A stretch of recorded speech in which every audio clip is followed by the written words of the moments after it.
আজকে আবার পঞ্চমবারের মতো আমি নির্বাচন করছি। আল্লাহ তাআলা সুযোগ দিয়েছে, আল্লাহ তাআলা সুযোগ দিয়েছে, আল্লাহ তাআলা সুযোগ দিয়েছে। গত 17 বছরে আমাকে নির্বাচন করতে দেওয়া হয় নাই। গত 17 বছরে 11 বার আমাকে জেলে নিয়েছে, 11 বার জেলে গিয়েছি, কোনো সুযোগ দেওয়া হয় নাই। নির্যাতন, নিপীড়ন, বিএনপির নেতা কর্মীরা জেলে ছিল, মিথ্যা মামলা খেয়েছে। আজকে আল্লাহর রহমতে জনগণ সুযোগ করে দিয়েছে। আপনারা জানেন, লিয়াম হয়েছে, চৌধুরী আলম গুম হয়েছে, সুমন গুম হয়েছে, হাজার হাজার ছাত্র জনতা রক্ত দিয়েছে, তারা শহীদ হয়েছে। তাদের রক্তের বিনিময়ে তারেক রহমানের নেতৃত্বে আন্দোলনের মধ্য দিয়ে আজকে জনগণের ভোটাধিকার প্রতিষ্ঠা হয়েছে। বিজলি কেবলস এর স্কিন কোটেড ইনসুলেশন আগুন প্রতিরোধী। বিজলি কেবলস, নিরাপদ আজীবন।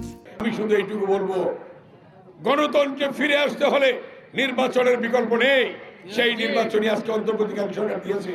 জনগণ সেই নির্বাচনে অংশগ্রহণ করবে এবং আগামী 12ই ফেব্রুয়ারি আপনারা অতীতে যেমনিভাবে বিএনপিকে সমর্থন দিয়েছেন, ঠিক তেমনিভাবে 12 তারিখে প্রত্যেকে ফজরের নামাজ পড়ে গরম ভাত খেয়ে ভোট কেন্দ্রে যাবেন এবং ভোটারদেরকে নিয়ে যাবেন এবং ধানের শীষে ভোটটা দেবেন ইনশাআল্লাহ।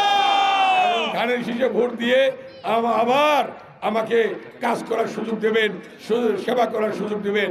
আমার অঙ্গীকার, এই ঢাকা 2 আসনকে আমরা সন্ত্রাস মুক্ত করব, এই ঢাকা 2 আসনকে মাদক মুক্ত করব, এই ঢাকা 2 আসনকে চাঁদাবাজ মুক্ত করব, এই ঢাকা 2 আসনকে ভূমি দখল মুক্ত করব, এই ঢাকা 2 আসনকে শান্তির নীড় হিসাবে আমরা গড়ে তুলব এবং এই ঢাকা 2 আসনকে আধুনিক শহর রূপে গড়ে তুলব। আমরা ভোট দিবেন, আমাকে দিবেন।